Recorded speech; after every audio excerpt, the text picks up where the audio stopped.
하나님 아버지 이 시간 오늘 하루 새롭게 주시는 이 하루와 모든 시간들 또 모든 만남의 기회들이 저희에게 진정한 기쁨의 선물로 저희에게 다가오기 원합니다. 하나님 아버지 간구하옵기는 저희가 이 시간들을 헛되이 하지 않게 하시며 또 주께서 저희와 동행하시며 저희 앞에 계시며 저희 위에 계시는 그 주님을 느끼는 시간 순간순간 되게 하여 주시옵소서. 하나님 아버지 저희의 교육부 각 부서들 아버지 청소년부와 또 어린이부와 영유아부에 이르기까지 모든 부서들마다 선생님들이 아버지 아이들을 잘 이해하고 그들과 한 마음으로 호흡하게 하시며 그들과 한 마음 한 뜻으로 주께 나아가 예배드리는데 부족함이 없게 도와주시옵소서.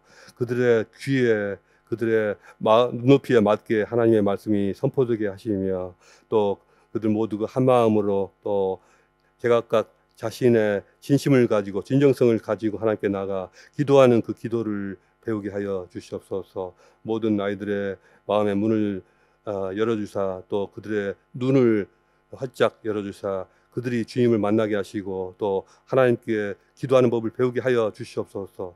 아버지 하나님이시여 우리 교회의 이 청소년부, 영유아부, 청년부, 어린이부를 통하여서 많은 아이들이 하나님을 알게 되고 또 그 삶의 변화가 이루어지게 하여 주시옵소서. 이 시간 저희가 드리는 기도와 또 저희가 받는 이 말씀을 통하여 하나님께서 오늘 하루를 저희 주님께로 인도하시고 저희에게 복을 주시기 원합니다. 주께서 저희와 함께 해주시옵소서. 예수 그리스도 이름으로 기도합니다. 아멘. 자, 오늘 우리가 읽을 말씀은 호세아서 9장 1절부터 9절까지입니다. 9장 1절부터 9절까지만 같이 읽겠습니다. 이스라엘아, 너는 이방 사람들처럼 기뻐 뛰노지 말라. 내가 음행하여 네 하나님을 떠나고 각 타작 마당에서 음행의 값을 좋아했느니라. 타작 마당이나 술틀이 그들을 기르지 못할 것이며 새 포도주도 떨어질 것이요 그들은 여호와의 땅에 거주하지 못하며 에브라임은 애굽으로 다시 가고 아수르에서 더러운 것을 먹을 것이니라. 그들은 여호와께 포도주를 부어드리지 못하며 여호와께서 기뻐하시는 바도 되지 못할 것이라. 그들의 재물은 애곡하는 자의 떡과 같아서 그것을 먹는 자는 더러워지나니 그들의 떡은 자기의 먹기에만 소용될 뿐이라. 여호와의 집에 드릴 것이 아님이니라. 너희는 명절날과 여호와의 절기의 날에 무엇을 하겠느냐? 보라, 그들이 멸망을 피하여 갈지라도 애굽은 그들을 모으고 노은 그들을 장사하리니 그들의 은은 귀한 것이나 찔레가 덮을 것이요 그들의 장막 안에는 가시덩굴이 퍼지리라. 형벌의 날이 이르렀고 보응의 날이 온 것을 이스라엘이 알지라. 선지자가 어리석었고 신에 감동하는 자가 미쳤나니 이는 내 죄악이 많고 내 원한이 큼이니라. 에브라임은 나의 하나님과 함께한 파수꾼이며 선지자는 모든 길에 친 새 잡는 자의 그물과 같고 그의 하나님의 전에는 원한이 있도다. 그들은 기바의 시대와 같이 심히 부패하니라. 여호와께서 그 악을 기억하시고 그 죄를 벌하시리라. 오늘은 이방인들처럼 기뻐하지 말라라는 제목으로 이 말씀을 같이 나누고자 합니다. 하나님께서는 우리 인간을 기쁨을 누리는 존재로 창조하셨습니다. 우리 인간은 기쁨이 필요합니다. 이는 단순히 감정적인 만족을 위해서가 아니라 영적인 건강을 위해서도 필요하고 우리가 이 땅에서 살아가는 그 삶의 이유와 의미를 누리기 위해서도 기쁨이 필요합니다. 기쁨은 우리 영혼은 물론이고 우리 몸을 위해서도 너무나도 필요하지 않습니까? 너무 좋은 것입니다. 반대로 기쁨이 없는 영혼은 위축되고 침체되다가 시들시들 말라 죽고 말 것입니다. 그러나 기뻐한다고 해서 어디 다 똑같은 기쁨이겠습니까? 사람들은 저마다 각자 기쁨의 포인트가 다릅니다. 다 같은 것 같지만 조금씩 다릅니다. 어떤 사람이 무슨 일에 가장 큰 기쁨을 느끼고 또 무슨 일에 기쁨을 느끼지 않는지를 보면 그 사람의 모든 것을 다 알 수 있다고 해도 과언이 아닙니다. 여러분, 악마는 기쁨을 느낄까요? 못 느낄까요? 어떻게 생각하십니까? 저는 느낀다고 봅니다. 연쇄살인마도 그 사람만의 기쁨의 포인트가 있지 않습니까? 그러나 우리가 다 아는 것처럼 극악무도한 이 범죄자가 느끼는 기쁨의 내용과 또 성령 충만한 그리스도인이 느끼는 기쁨은 전혀 다른 것입니다. 오늘 말씀은 우리에게 묻습니다. 너의 기쁨의 포인트는 무엇이냐? 여러분은 무슨 일에 큰 기쁨을 느끼십니까? 그리고 무슨 일에 무엇에 기쁨을 못 느끼시나요? 무슨 일에 기쁨을 느끼고 또 무엇에 전혀 기쁨을 못 느끼느냐 하는 이것이 우리 삶을 올바른 방향으로 이끌기도 하고 오히려 파멸로 이끌기도 합니다. 오늘 본문은 이스라엘 백성이 세속적인 기준으로 세속적인 방식으로 기쁨을 추구하고 즐거움을 추구하다가 결국 하나님의 심판을 받는 과정을 묘사하고 있습니다. 1절과 2절은 이스라엘이 이방인처럼 기뻐하지 말라고 경고하고 계십니다. 당시 이스라엘은 이방 사람들의 풍요와 쾌락을 흉내내서 농업적인 성공을 축하하기 위해서 절기 때마다 바알 신전에 모여서 제사를 드렸습니다. 이것은 바알 신을 숭배하는 이방인들의 제사법을 따라서 한 것인데요. 바알 신전에서 제사할 뿐만 아니라 심지어는 모든 타작 마당에서도 그 이방의 제사법을 따라서 이렇게 흥청망청했습니다. 그들에게 풍요와 다산을 가져준다고 믿었던 그 바알 신에게 모든 풍작의 공로를 다 돌리고 술을 퍼 마시고 고기를 뜯고 성적으로 음란하고 난잡한 짓을 다 했습니다. 이들의 기쁨은 물질적인 번영과 육체적인 쾌락을 중요시하는 세속적인 가치관에서 비롯된 것이었습니다. 오늘날 현대인들의 행태도 여기서 크게 다르지 않습니다. 사람들은 큰 돈을 번다든지 또는 명품이나 멋진 외제차를 구입하면서 큰 희열을 느끼고 이것을 위해서라면 무슨 짓이든지 다 할 것처럼 보입니다. 그러나 전도서 5장 10절은 은을 사랑하는 자는 은으로 만족하지 못하고 풍요를 사랑하는 자는 소득으로 만족하지 못한다고 경고하고 있습니다. 물질을 소유하거나 또 그런 쾌락을 탐닉하는 데서 오는 그러한 즐거움은 잠깐일 뿐입니다. 우리는 성경의 가르침을 깊이 이해하기 위해서 기쁨이라는 말과 또 즐거움이라는 이 말을 같이 한번 생각해 보겠습니다. 기쁨을 영어로 joy라고 하고요. 또 즐거움을 pleasure라고 하지 않습니까? 여기서 질문 하나 드리겠습니다. 기쁨과 즐거움은 같은 것입니까? 다른 것입니까? 약간 다른 것 같지 않습니까? 전통적으로 동아시아에서는 두 가지 다 거의 다 긍정적인 뜻으로만 사용하면서 크게 구별하는 것 같지는 않습니다. 그러나 영어적인 의미는 상당히 다르고요. 또 성경에서 말하는 이 joy와 기쁨은 전혀 다릅니다. 특히나 이 신약 성경에서 기쁨이라는 말과 즐거움이라는 말은 전혀 다른 의미로 사용됩니다. 기쁨은 영어로 joy인데 헬라어로는 카라라고 합니다. 카라.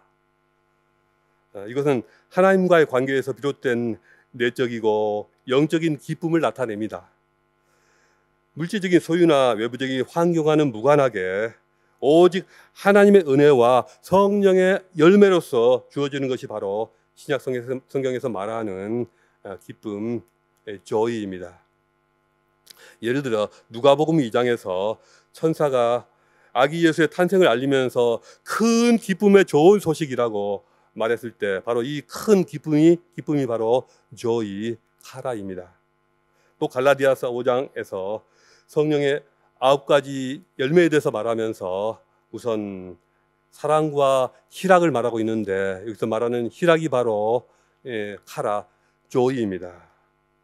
또 빌립보서에서 바울이 고난 중에도 항상 기뻐하라고 고민하고 있지 않습니까? 항상 기뻐하라고 말하는 이 기쁨이, 항상 기뻐하는 것이 바로 이 joy입니다. 반면에 즐거움이라는 것은 영어로 플레저인데 신약 성경 원어로는 헤도네라고 합니다.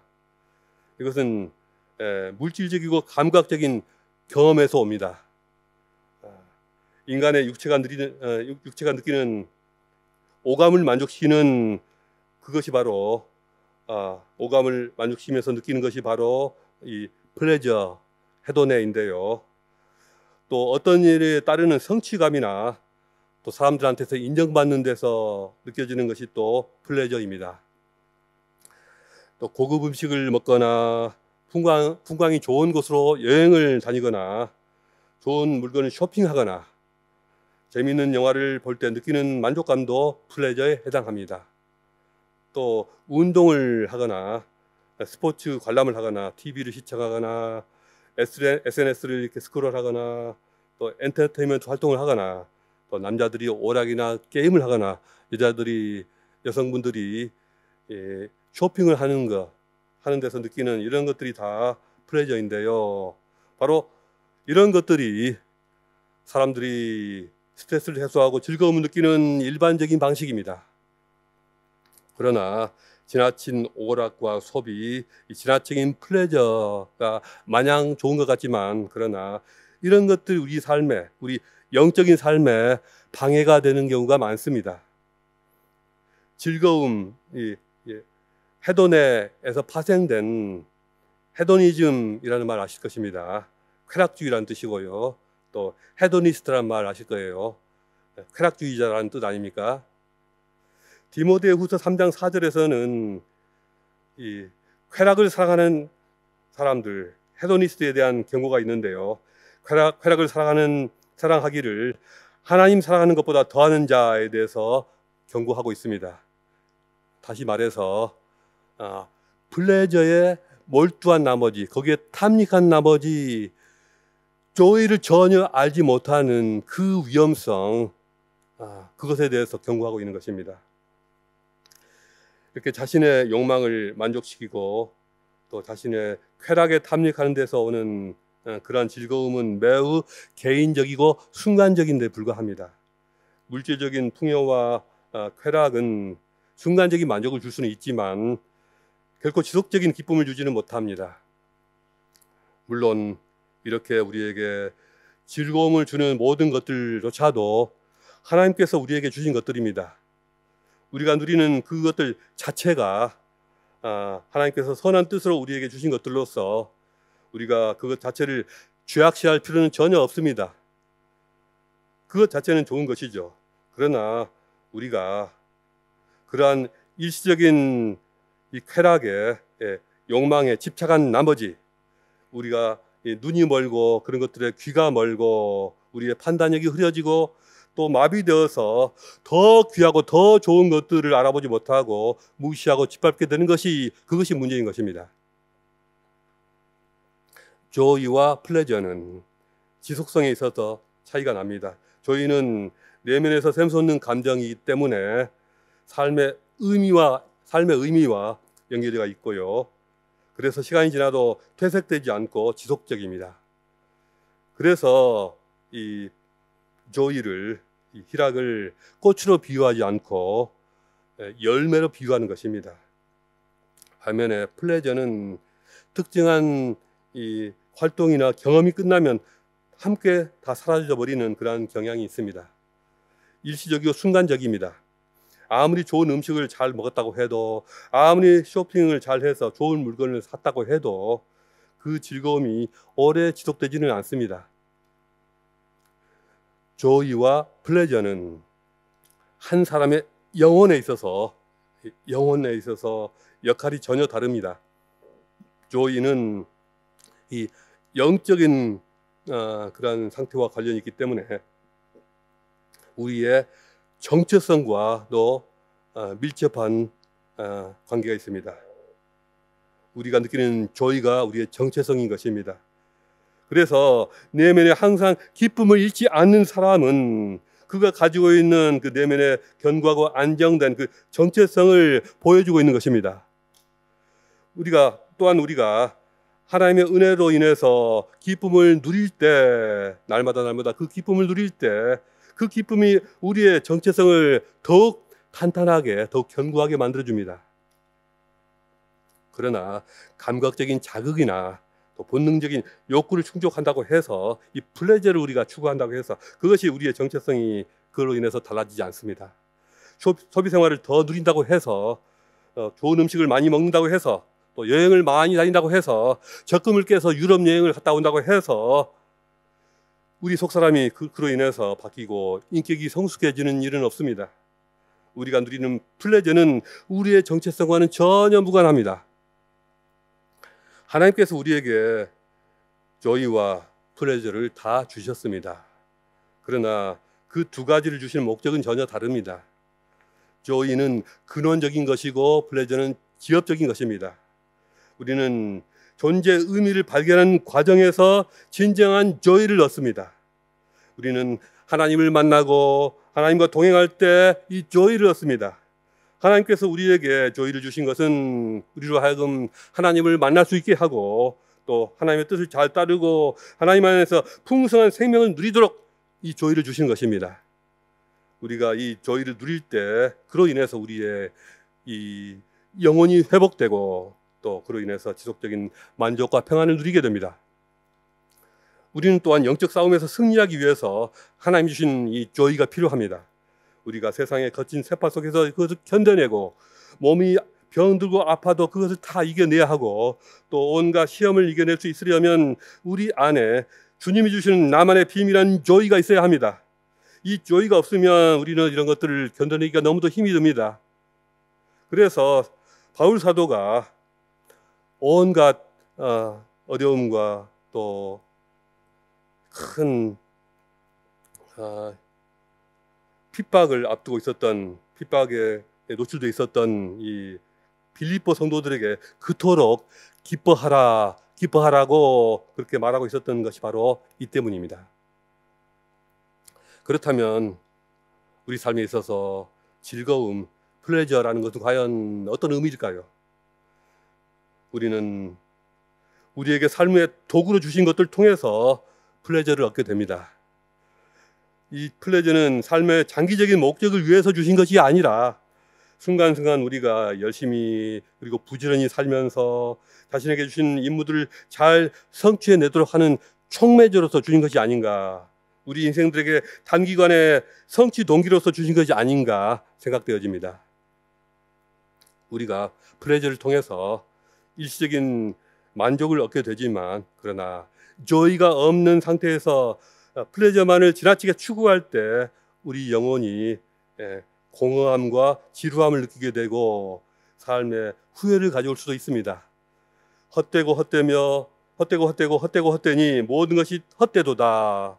솔로몬 왕이 이렇게 부르짖었던 것은 그가 세상 어느 누구보다도 플레저를 많이 누려본 사람으로서 말한 것이었지, 하나님 안에서 조이를 느껴본 사람으로서 한 말은 아니었습니다. 마태복음 7장 6절에서 예수님은 진주를 돼지 앞에 던지지 말라고 말씀하셨습니다. 제가 돼지고기를 좋아하는 사람으로서 돼지한테는 좀 미안한 말이지만 돼지가 즐거움을 느끼는 포인트는 우리 사람이 또 즐거움과 기쁨을 느끼는 포인트와 다르지 않습니까? 아니, 달라야 하죠. 물질적인 욕망이나 감각적인 쾌락에 관여하는 우리 뇌의 부위는 개나 돼지가 맛있는 것을 느낄 때, 맛있는 것을 이렇게 접접접접접 먹을 때 활성화되는 부위와 거의 같다고 하죠. 그러나 하나님의 은혜와 또 성령의 열매를 우리가 누릴 때, 성령의 열매로 주어지는 거룩한 기쁨을 느끼면서 활성화되는 그 부위는 전혀 다르다고 합니다. 우리 삶 속에서 하나님을 멀리하고 배척할 때 우리 삶에는 영혼의 깊은 만족을 주는 조이가 사라지고 오직 말초신경만을 자극하는 플레저만이 남게 됩니다. 그 결과 자신의 플레저가 자신의 삶의 목적이 되어버리고 마는 것입니다. 조이를 잃어버리고 자신의 플레저가 삶의 목적이 되어버린 사람들, 그 사람들이 얼마나 위험한가 성경은 그것에 대해서 말하고 있습니다.